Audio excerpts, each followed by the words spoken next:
Hello friends, आप देख रहे हैं YouTube channel chemistry with car. आज के लेक्चर में हम देखेंगे वॉल्यूम स्ट्रेंथ ऑफ H2O2।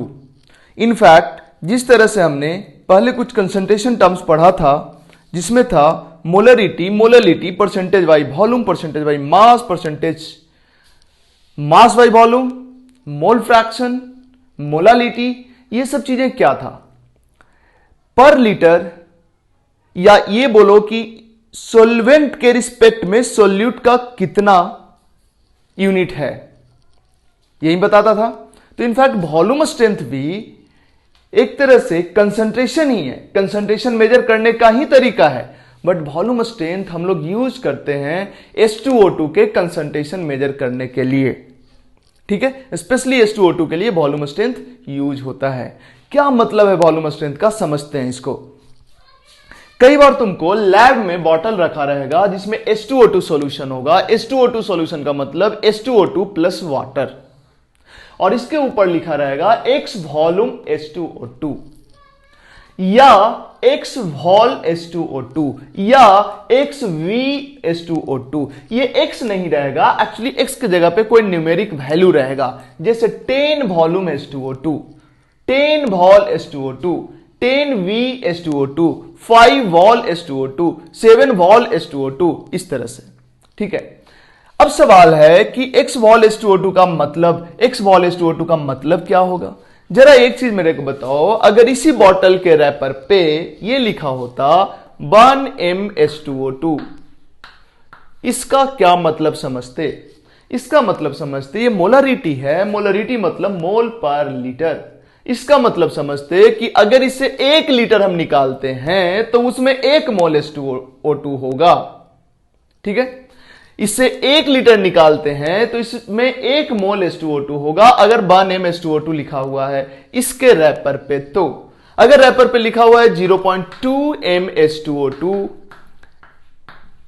इसका मतलब होगा कि अगर इस बॉटल से हम 1 लीटर निकालते हैं, मतलब पर लीटर सॉल्यूशन इसमें 0.2 मोल H2O2 होगा। अगर इस रैपर पे लिखा हुआ है 2%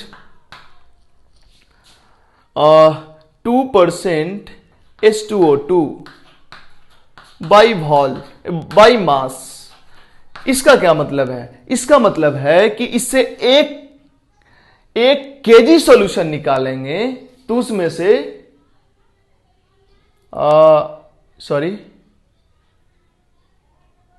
2% H2O2, हां, इसका मतलब है कि इससे 100 ग्राम इससे 100 ग्राम सॉल्यूशन निकालेंगे तो उसमें 2 ग्राम H2O2 का होगा। तो ये सब कंसंट्रेशन कुछ ना कुछ इंफॉर्मेशन दे रहा है। तो वैसे ही ये जो X वॉल H2O2 है, ये क्या इंफॉर्मेशन देगा, ठीक है। ये जानने से पहले थोड़ा सा और जान लेते हैं H2O2 के बारे में। देखो, H2O2, अगर किसी बॉटल में H2O2 पड़ा हुआ है, H2O2 सॉल्यूशन पड़ा हुआ है, अगर अभी इसके अंदर का H2O2 सॉल्यूशन का मोलरिटी तुम मेजर करते हो, कुछ आता है। अगर 2 साल बाद इसी सॉल्यूशन का मोलरिटी मेजर करते हो तो ये मोलरिटी कुछ अलग आएगा, घट जाएगा।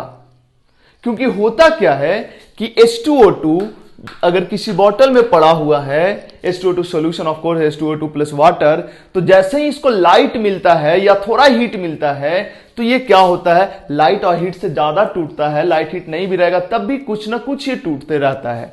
मतलब ये धीरे धीरे H2O में और O2 में कन्वर्ट होता रहता है।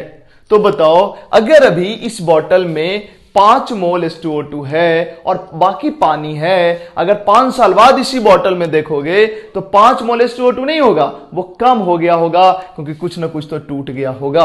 और अगर लाइट या हीट उसको मिल गया होता तो ज्यादा ही टूट गया होता। मतलब टाइम के साथ H2O2 का बॉटल में H2O2 का कंसंट्रेशन बदलते रहेगा। बदलना मतलब घटते रहेगा यहां पे, ठीक है। अगर लाइट मतलब सनलाइट, या ये जो लाइट है इससे भी एनर्जी मिलता है, आगे पढ़ेंगे हम लोग एटॉमिक स्ट्रक्चर में। तो लाइट हो या हीट मिल जाए तो वो ज्यादा ही टूटेगा, ठीक है। तो ये थोड़ा सा इंफॉर्मेशन था H2O2 के बारे में।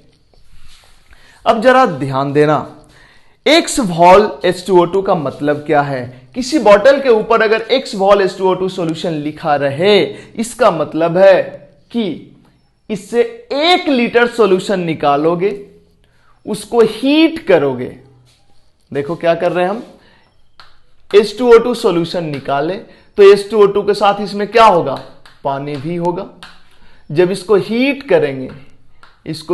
करेंगे तो ये वाटर तो एज इट इज रह जाएगा, और ये जो H2O2 है तो ये किस में कन्वर्ट हो जाएगा, H2O में कन्वर्ट हो जाएगा और O2 में कन्वर्ट हो जाएगा।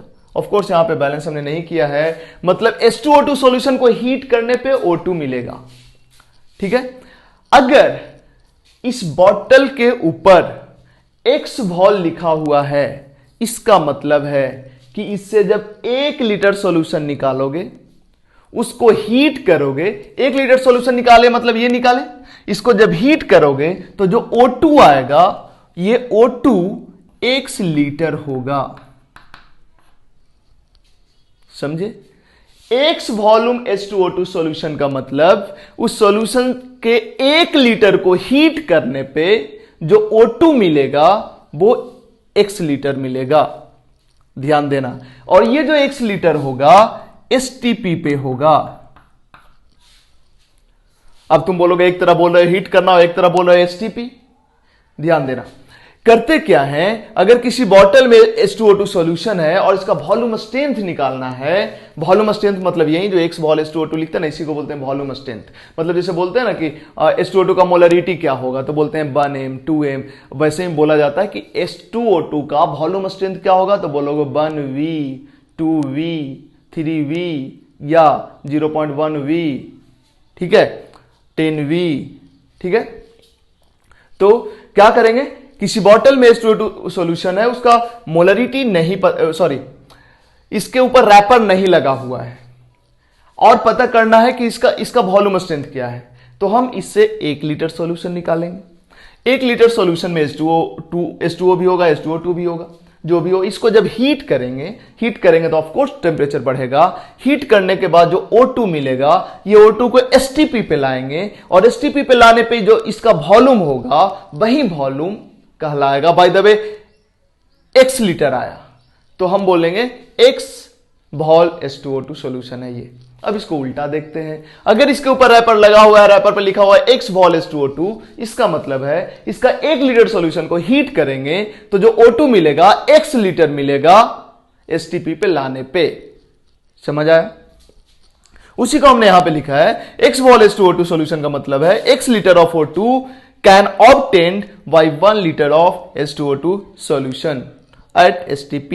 ये मत समझना कि STP पे ही टूट रहा है, टेम्परेचर बढ़ा के तोड़ रहे हैं, और जो O2 आया उसको फिर STP पे ले आते हैं। तो STP पे लाते हैं तो जो वॉल्यूम होता है उसका वही वॉल्यूम स्ट्रेंथ होता है इस सॉल्यूशन का। समझ आया होगा। अब चूंकि वॉल्यूम स्ट्रेंथ भी एक तरह से कंसंट्रेशन मेजर करने का तरीका ही है, तो वॉल्यूम स्ट्रेंथ को मोलरिटी में भी कन्वर्ट किया जा सकता है। कैसे कन्वर्ट करेंगे अब वो देखेंगे। अच्छा, इस बॉटल के ऊपर कैसे लिखा रह सकता है, इस तरह का लिखा रह सकता है। ठीक है, अब जरा गौर करो कैसे वॉल्यूम स्ट्रेंथ को मोलरिटी में कन्वर्ट करेंगे। देखो, H2O2 जो है टूटता है H2O में और हाफ O2 में।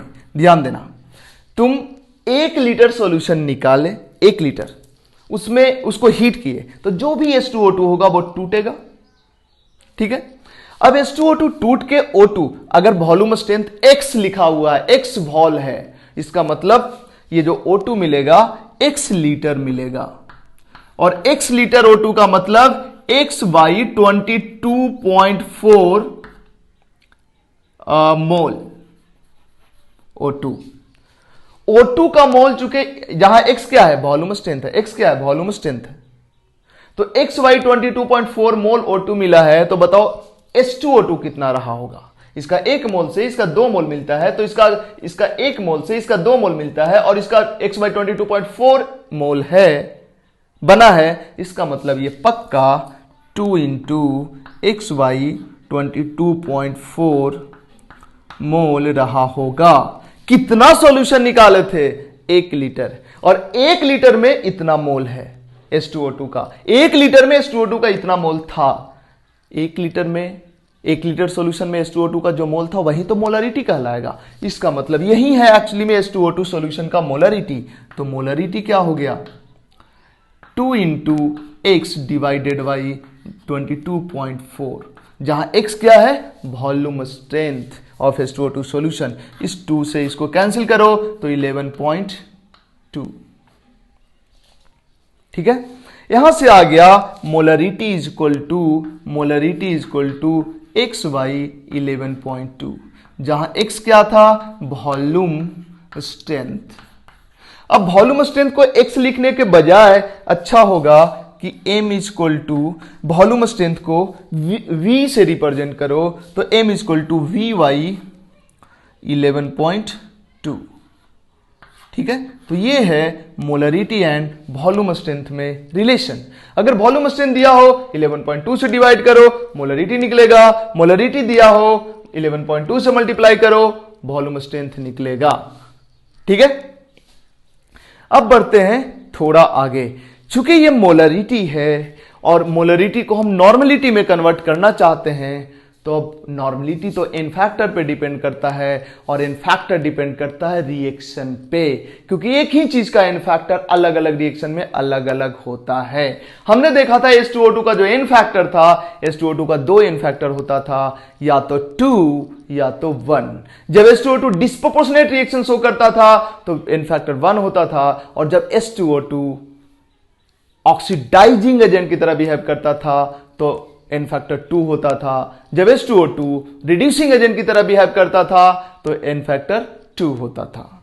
ठीक है, बढ़ते हैं थोड़ा आगे, एक क्वेश्चंस के थ्रू समझाते हैं नॉर्मलिटी को। इसको हटाते हैं, फटाफट कॉपी करो।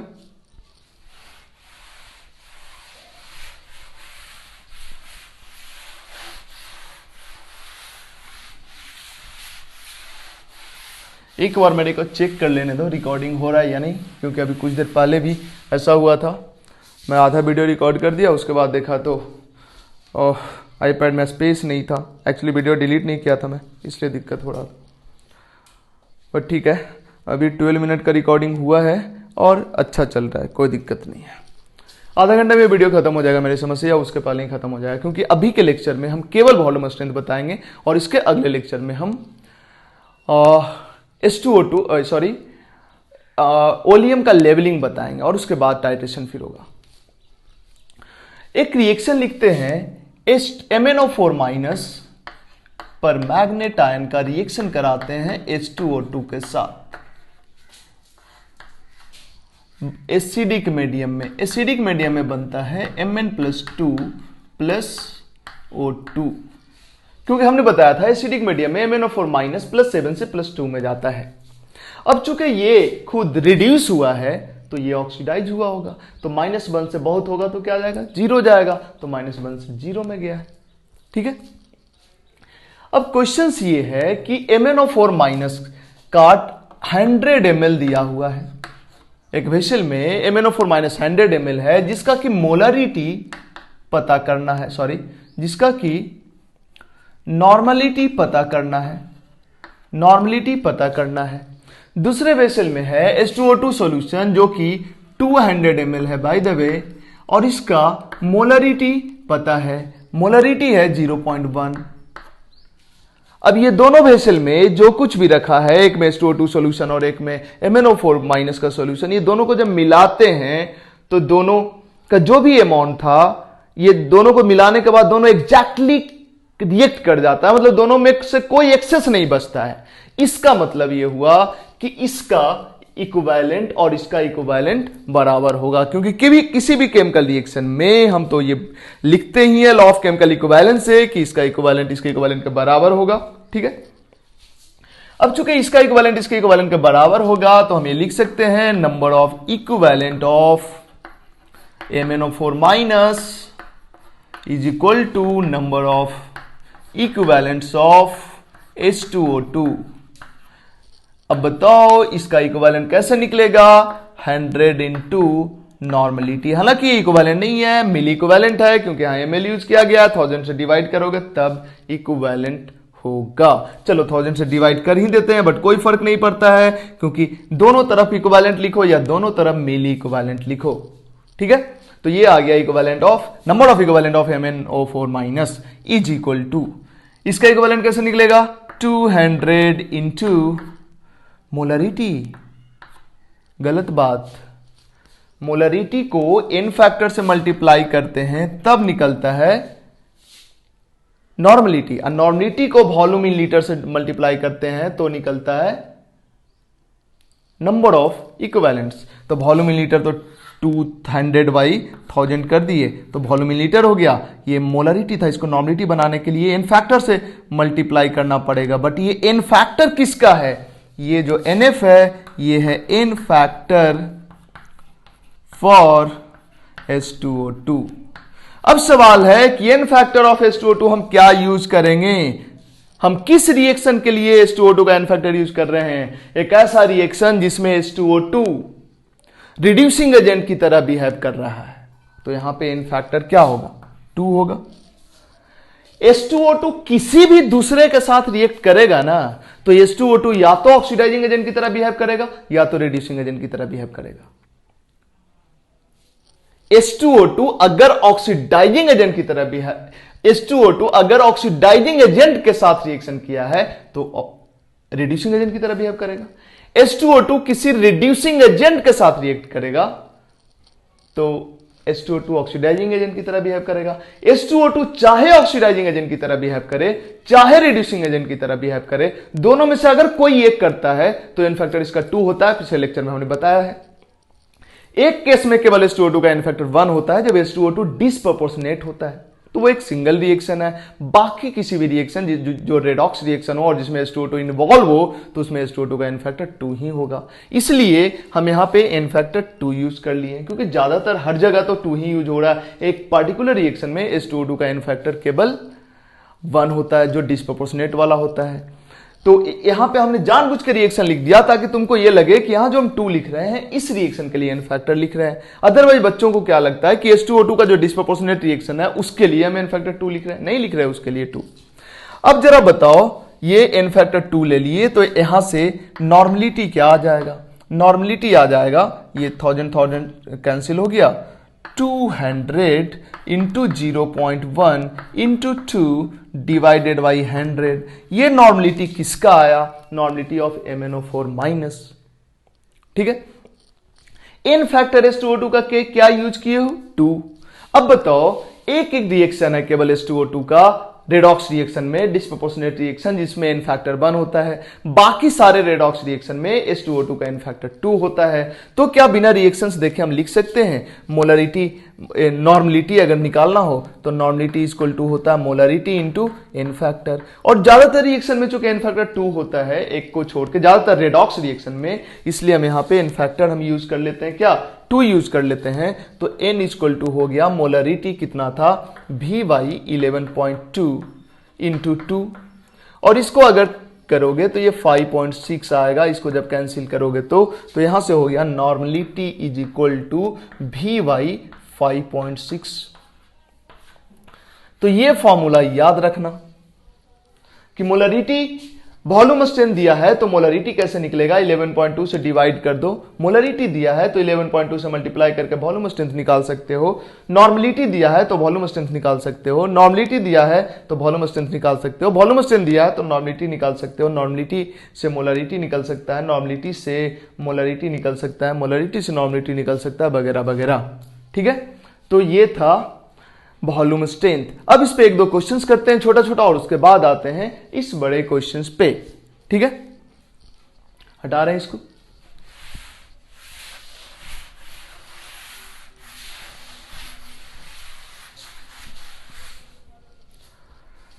देखो क्वेश्चंस क्या है।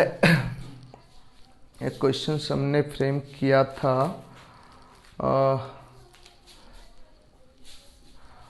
वो तो वही वाला, चलो ठीक है। MnO4 माइनस है, इसका H2O2 के साथ रिएक्शन कराए हैं, क्या बनेगा, Mn+2 + O2 एसिडिक मीडियम में। ये तो क्वेश्चन सभी किए ना, हाँ ये तो किए। चलो फिर से लिख ही दिया तो फिर से कर लेते हैं। अगर इसका मोलरिटी पता करना है और इसका 200 ml वॉल्यूम है, इसका मोलरिटी दिया है 0.1 और इसका वॉल्यूम है 100 ml। अब बताओ क्या करेंगे, दोनों के इक्विवेलेंट को इक्वल कर देंगे तो ये निकल जाएगा। दोनों को equivalent, number of equivalent of MnO4 minus is equal to number of equivalent of H2O2। Number of equivalent of MnO4 minus क्या होगा, मोलरिटी को 200 इंटू नॉर्मलिटी। नॉर्मलिटी कैसे निकलेगा, मोलरिटी इंटू एन फैक्टर, तभी ना नॉर्मलिटी होगा। तो बताओ, बाय द वे इसका मोलरिटी m है तो इसको n फैक्टर से मल्टीप्लाई करेंगे तो ये मोलरिटी नॉर्मलिटी में कन्वर्ट हो जाएगा। तो इसका n फैक्टर क्या है, इसका n फैक्टर 5 है, +7 से +2 में गया है 5 इंटू m, ये होगा नॉर्मलिटी। तो नॉर्मलिटी इंटू वॉल्यूम मिली इक्विवेलेंट्स हो गया, मिली इक्विवेलेंट्स। अब इसका मिली इक्विवेलेंट्स कितना होगा, 100 इंटू 0.1, ये क्या हुआ, ये मोल्स हुआ। Molarity into volume, molarity into ml, मिली मोल्स हुआ। और मिली मोल्स को n फैक्टर से मल्टीप्लाई करेंगे तो मिली इक्विवेलेंट निकलेगा। इसका n फैक्टर क्या ले लें, 2, क्योंकि -1 से 0 में गया है तो 1 का चेंज हुआ, 1 इलेक्ट्रॉन निकला, बट यहां 2 ऑक्सीजन है तो 2 इलेक्ट्रॉन निकलेगा, इसका n फैक्टर 2।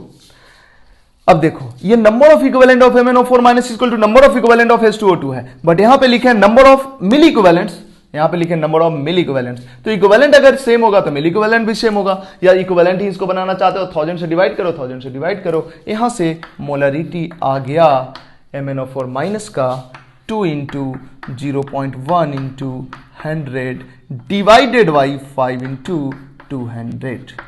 ठीक है, बढ़ते हैं इस बड़े क्वेश्चंस की तरफ। तुम वीडियो पॉज करके इसको बनाने का कोशिश करो, और जब नहीं बने या बन जाए उसके बाद वीडियो ऑन करो और फिर इसका सॉल्यूशन देखो। हम इसको सॉल्व करने का कोशिश कर रहे हैं। एक्चुअली उसमें एक रिएक्शन है जो तुम जानोगे तभी कर पाओगे।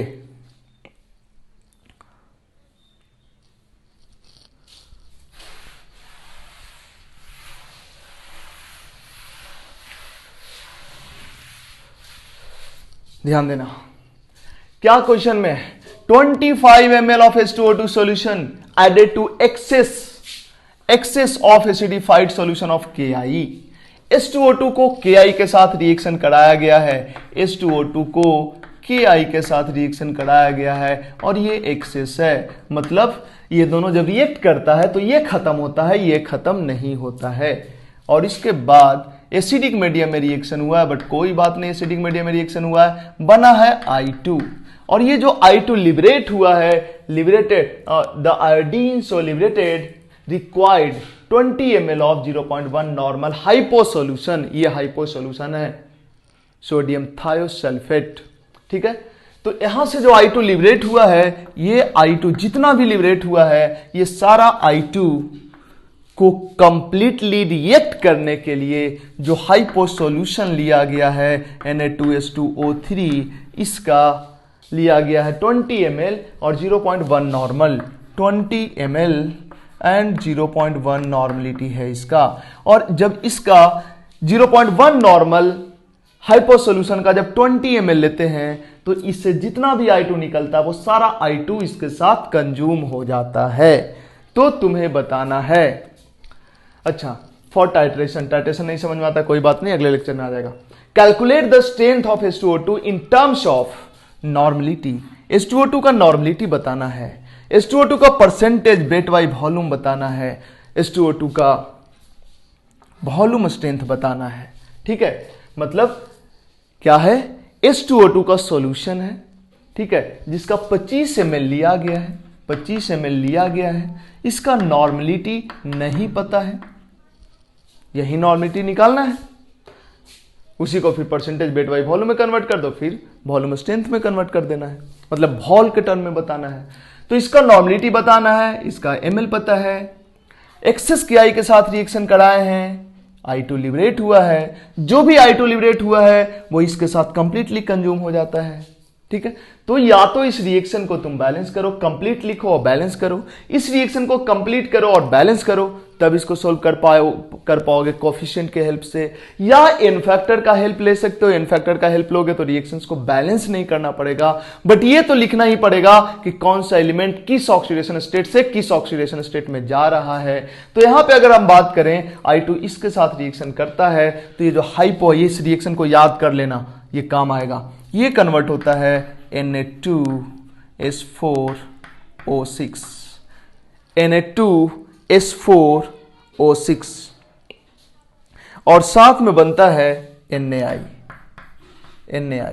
तुम चाहो तो रिएक्शन बैलेंस कर सकते हो, हालांकि बैलेंस करने का जरूरत नहीं है क्योंकि हम एन फैक्टर वाला मेथड यूज करने वाले हैं। अब तुम बताओ, ये एक्सेस है, अगर ये दोनों कंप्लीटली रिएक्ट कर लेता, ये भी खत्म हो जाता, ये भी खत्म हो जाता, तो इसका इक्विवेलेंट इसके इक्विवेलेंट के बराबर हम कर सकते थे।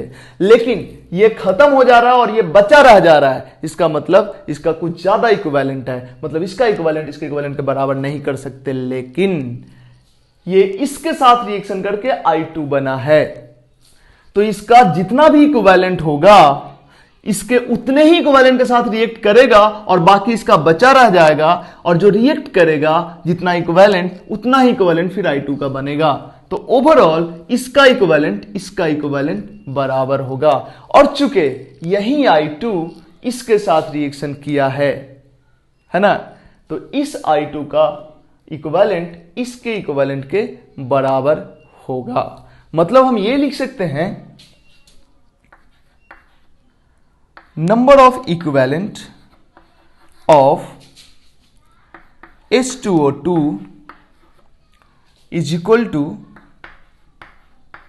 number of equivalent of I2 is equal to number of equivalent of hypo Na2S2O3। But जरा गौर करना, एक इंपॉर्टेंट सा चीज, हालांकि इस पे हम और ज्यादा समझाएंगे जब हम टाइट्रेशन पढ़ा रहे होंगे तब। इसका इक्विवेलेंट इसके इक्विवेलेंट के बराबर होगा, कोई दिक्कत नहीं। इसका इक्विवेलेंट इसके इक्विवेलेंट के बराबर, इसका इक्विवेलेंट इसके इक्विवेलेंट, इसका इक्विवेलेंट इसके इक्विवेलेंट के बराबर, ये भी सही है। बट इससे जितना I2 निकला है वो सारा I2 सेकंड रिएक्शन में आ रहा है, तो यहां पे I2 का जो इक्विवेलेंट होगा यहां पे I2 के इक्विवेलेंट के बराबर होगा। ये जरूरी नहीं है, ये तब जरूरी है जब यहां I2 का एन फैक्टर और यहां I2 का एन फैक्टर सेम हो। यहां पे I2 का एन फैक्टर बताओ कितना है, 0 से किस में आ रहा है, -1 में, और यहां भी I2 0 से -1 में ही जा रहा है। तो दोनों जगह I2 का एन फैक्टर सेम है, इसलिए हम लिख सकते हैं number of equivalent of this is equal to number of equivalent of this. और चूंकि यही वाला I2 यहां आ रहा है और यहां का एन फैक्टर और यहां का एन फैक्टर भी सेम है, इसलिए number of equivalent of this is equal to number of equivalent of this, या इसको किसी से रिलेट कर सकते हो। ठीक है, इसको हम हटाते हैं और इसको सॉल्व करते हैं। जरा बताओ, अच्छा हमने बताया कि इसका इस I2 का और इस I2 का अगर एन फैक्टर सेम हो तब इस दोनों का इक्विवेलेंट तुम इक्वल कर सकते हो। अगर इस दोनों का एन फैक्टर अलग होगा तो दोनों का इक्विवेलेंट को हम इक्वल नहीं कर सकते। तो इक्वल नहीं कर सकते तो वैसे केस में क्वेश्चंस को कैसे सॉल्व करेंगे, ये टाइट्रेशन वाले सेक्शन में, मतलब अगले लेक्चर में देखेंगे। अभी तो हम ये लिख ही सकते हैं कि इसका इक्विवेलेंट चूंकि 25 इंटू एन है, 25 इंटू एन ये मिली इक्विवेलेंट हुआ, तो इसका भी मिली इक्विवेलेंट इतना ही होगा। और चूंकि यही का I2 इस रिएक्शन में आया है और इसका एन फैक्टर भी सेम है, तो इसका इक्विवेलेंट भी यही रह जाएगा। और ये चूंकि इसके साथ रिएक्ट कर रहा है तो इसका इक्विवेलेंट इसके इक्विवेलेंट के बराबर होगा। मतलब this is equal to 20 into 0.1। N factor का ऐसे कोई जरूरत नहीं पड़ा, कोई दिक्कत नहीं। यहां से क्या आ गया, नॉर्मलिटी इक्वल टू आ गया 20 इंटू 0.1 डिवाइडेड बाई 25।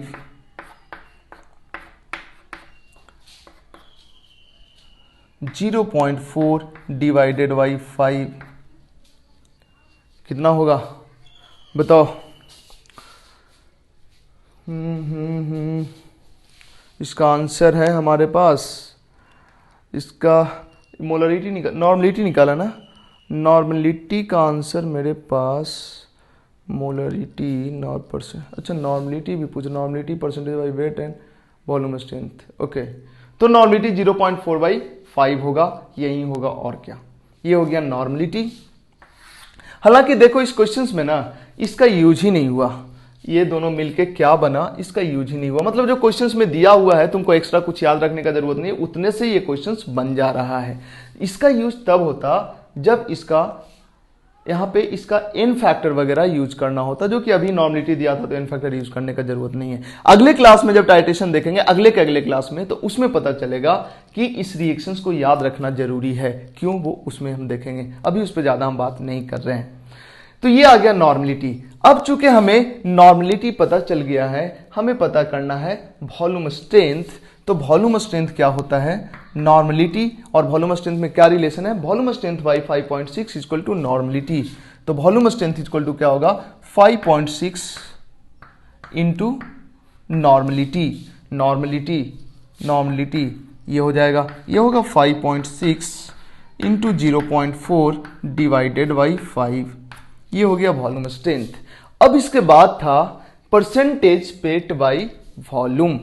एक चीज बताओ, ये नॉर्मलिटी आया है तो जरा मोलरिटी निकालो, वहां से समझ आएगा। मोलरिटी क्या होगा, मोलरिटी वॉल्यूम स्ट्रेंथ बाई 11.2 और वॉल्यूम स्ट्रेंथ ये आया है, या फिर नॉर्मलिटी है ना, मोलरिटी कैसे निकलेगा, नॉर्मलिटी बाई एन फैक्टर, तो 0.4 divided by 5 into N factor, कितना, किसका एन फैक्टर, H2O2 का, तो H2O2 का एन फैक्टर क्या है, 2 है, यहां पे हो जाएगा 2, नॉर्मलिटी को 2 से डिवाइड कर दिए, मतलब इसको लिख देते हैं एक लाइन, एन फैक्टर, तो यहां पे हो गया N factor of H2O2 0.4 divided by 5 into 2, ये हो गया 0.04। ठीक है, ये हो गया मोलरिटी। मोलरिटी का मतलब होता है मोल पर लीटर, मतलब पर लीटर इतना मोल। तो बताओ परसेंटेज वेट बाई वॉल्यूम क्या होगा, पर लीटर इतना मोल, तो पर लीटर कितना ग्राम, पर लीटर कितना ग्राम, पर लीटर कितना ग्राम, देखो 0. डायरेक्ट लिख रहे हैं, 0.04 मोल है पर लीटर, मतलब पर लीटर इतना into molar mass of H2O2, ये हुआ पर लीटर इतना मास है। 1000 ग्राम सॉल्यूशन में इतना ग्राम सॉल्यूट है, but percentage weight by volume क्या होता है, 100 ml सॉल्यूशन में कितना ग्राम सॉल्यूट है, तो 1000 ml सॉल्यूशन में इतना ग्राम है, तो 100 ml में कितना ग्राम होगा, दिस बाई 10, दिस बाई 10, क्या हो जाएगा बताओ।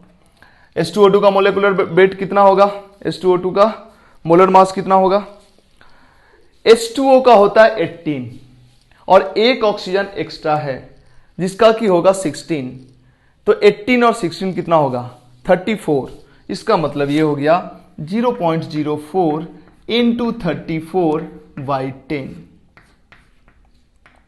इसको थोड़ा मेरे को कैलकुलेट करने दो कैलकुलेटर से, तुम तो एक्सपर्ट हो, तुम तो कर ही लोगे, बट मेरे को कैलकुलेटर का जरूरत पड़ रहा है। 0.04 इंटू 34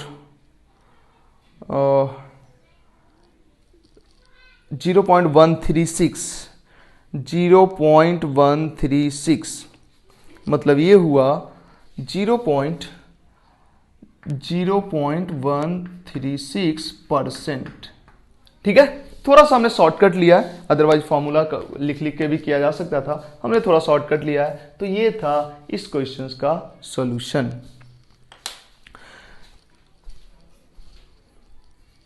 देखो जो क्वेश्चंस पूछा जाएगा तुमसे, एक्चुअली बार बार मेरे को वीडियो देखना पड़ रहा है ताकि वीडियो कहीं कुछ प्रॉब्लम के कारण रुक नहीं गया हो। अगर तुमसे पूछा जाए कि इसी क्वेश्चंस का ये क्वेश्चंस लिख दिया जाए और 4 ऑप्शन बनाया जाए, ऑप्शन नंबर ए, और उसमें लिखा जाए normality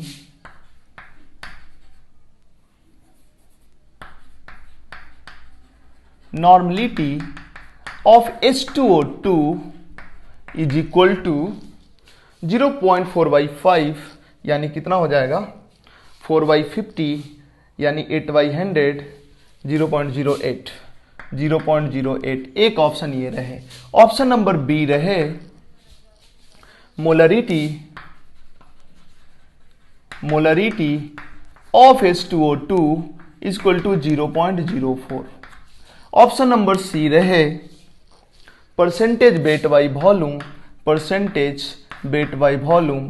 is equal to of H2O2 और ये रहे 0.136। तो ये सी ऑप्शन ये है। नॉर्मलिटी हो गया, मोलरिटी हो गया, परसेंटेज वेट बाई वॉल्यूम हो गया, और एक और चीज वॉल्यूम स्ट्रेंथ सी डी रहे वॉल्यूम स्ट्रेंथ ऑफ H2O2 और ये दिया रहे कितना, ये नीचे 10 आ जाएगा तो 500 हो गया। तो चलो ना वैसे लिख देते हैं 5.6 इंटू 0.4/5। ये क्वेश्चंस रहे और ये 4 ऑप्शंस रहे। ये क्वेश्चंस रहे और यहां पे लिखा रहा कैलकुलेट, ये न रहे, मतलब इतना तक रहे क्वेश्चंस, और इसमें इस तरह फ्रेम किया रहा है क्वेश्चंस की पूछा जाए H2O2 का कंसंट्रेशन।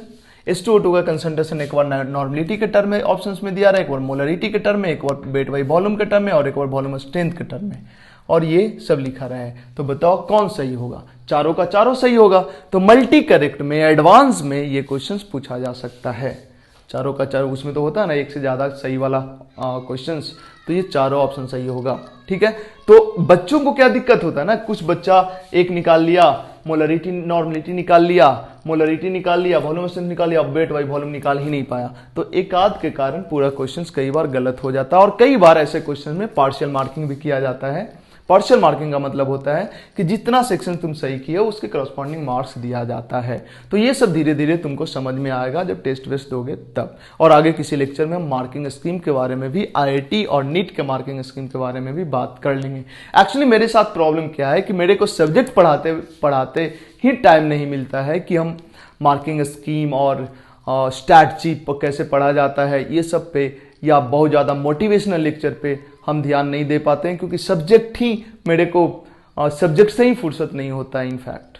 ठीक है, तो ये था overall volume strength of H2O2। ये वो टॉपिक है जो टीचर्स को भी परेशान करता है और बच्चों को भी परेशान करता है। कहीं ना कहीं टीचर्स को परेशान करने के पीछे वजह ये है कि हम इसमें जो n फैक्टर यूज किया जाता है H2O2 का वो 2 है, और ज्यादातर लोग फिटजी का पैकेज पढ़ते हैं। फिटजी के पैकेज में गलती नहीं लिखा है, बट क्लियर नहीं लिखा है कि n फैक्टर 2 क्यों यूज कर रहा है। तो टीचर्स और बच्चे दोनों यहां पे कंफ्यूज रहते हैं कि जब H2O2 gives out H2O and O2, ऊपर में रिएक्शन लिखा हुआ है डिस्प्रोपोर्शनेशन वाला, और नीचे जब नॉर्मलिटी निकालता है तो वहां पे n फैक्टर 2 यूज कर लेता है। तो बच्चा को और टीचर्स को क्या लगता है कि जब ऊपर H2O2 गिव्स आउट H2O और O2 दिया है तो उसके अकॉर्डिंग तो n फैक्टर 2 होना चाहिए, n फैक्टर 1 होना चाहिए, तो फिर n फैक्टर 2 कैसे यूज कर लिया। इसका क्लियर कट एक्सप्लेनेशन हमने दिया है कि जो n फैक्टर 2 यूज किया गया है वो H2O2 का जो डिस्प्रोपोर्शनेशन रिएक्शन है उसके करस्पॉन्डिंग, उसके लिए नहीं यूज किया गया है। किसी दूसरे ऑक्सीडाइजिंग एजेंट, किसी दूसरे रिड्यूसिंग एजेंट के साथ H2O2 का जब रिएक्शन होगा वहां पे जो n फैक्टर होगा H2O2 का उसके लिए यूज किया गया है। क्योंकि लैब में जो रिएक्शन कराया जाता है H2O2 का वो किसी ऑक्सीडाइजिंग एजेंट के साथ या किसी रिड्यूसिंग एजेंट के साथ कराया जाता है। कोई डिस्प्रोपोर्शनेट रिएक्शन का स्टडी, कोई डिस्प्रोपोर्शनेट रिएक्शन नहीं कराया जाता है। ठीक है, तो अभी के लिए इतना ही। नेक्स्ट लेक्चर में मिलते हैं ओलियम लेवलिंग या टाइट्रेशन के साथ। ठीक है, थैंक यू।